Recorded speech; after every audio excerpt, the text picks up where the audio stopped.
তো হ্যালো সবাইকে, জয় মা ভবানী। তো দেখো, কারিগর দাদা কিন্তু সম্পূর্ণ কিন্তু রঙের কাজটা, সাজানোর কাজ কিন্তু কমপ্লিট করে দিয়েছিল।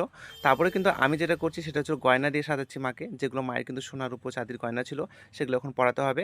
আর কারিগর দাদা আমাকে অনেকটা সাহায্য করেছে, কারণ যেগুলো মোটা মোটা যেগুলো চাঁদির গয়না ছিল সেগুলো কিন্তু মাকে পরিয়ে দিয়েছে কাটা দিয়ে। হাতের যেটা কবজা ছিল, মায়ের যেটা চূড়া ছিল মাথা, সেগুলো কিন্তু পরিয়ে দিয়েছে। আর এখন যেটা আমি করছি সেটা কিন্তু মাসির মাকে কিন্তু আমি সাহায্য হচ্ছে সোনা চাঁদের যেগুলো ছোটো ছোটো গয়না আছে অনেক, সেগুলো কিন্তু পরাতে হবে। প্রত্যেক বছরই পরানো হয়।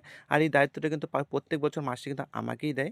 কারণ প্রত্যেক বছর আমি করি এগুলো। আর আমাকে কিন্তু নিজের হাতে মাকে সাজাতে এতটা ভালো লাগে। আর এটা সবথেকে সেরা মুহূর্ত যে আমি মাকে সাজাচ্ছি। খুবই, খুবই সুন্দর লাগে আমাকে। আর দেখো, এখানে কিন্তু সোনা চাঁদির প্রায় অনেকগুলোই গয়না আছে। তো অনেক কিছু ছোট, ছোট জিনিস আছে।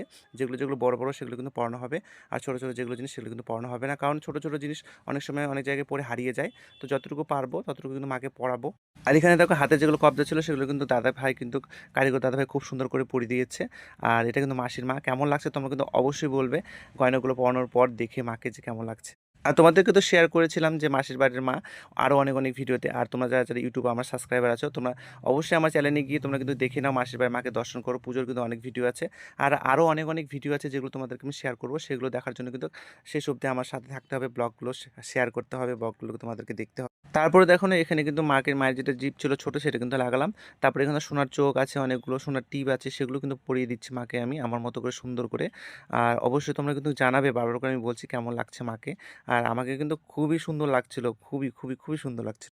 আর মাসির মাকে যেটা তোমরা দেখে আছো শাড়ি পরেছে, আর মাসির মা কিন্তু শাড়ি পরে না, মানে শাড়ি কোনোদিনও পরেনি মাসি। তো আমি বলেছিলাম যে মাসির মাকে কিন্তু আমি শাড়ি পরাবো। তারপরে যেই শাড়িটার বেনারসিটা আমি দিয়েছি সেটা কিন্তু আমি দিয়েছি।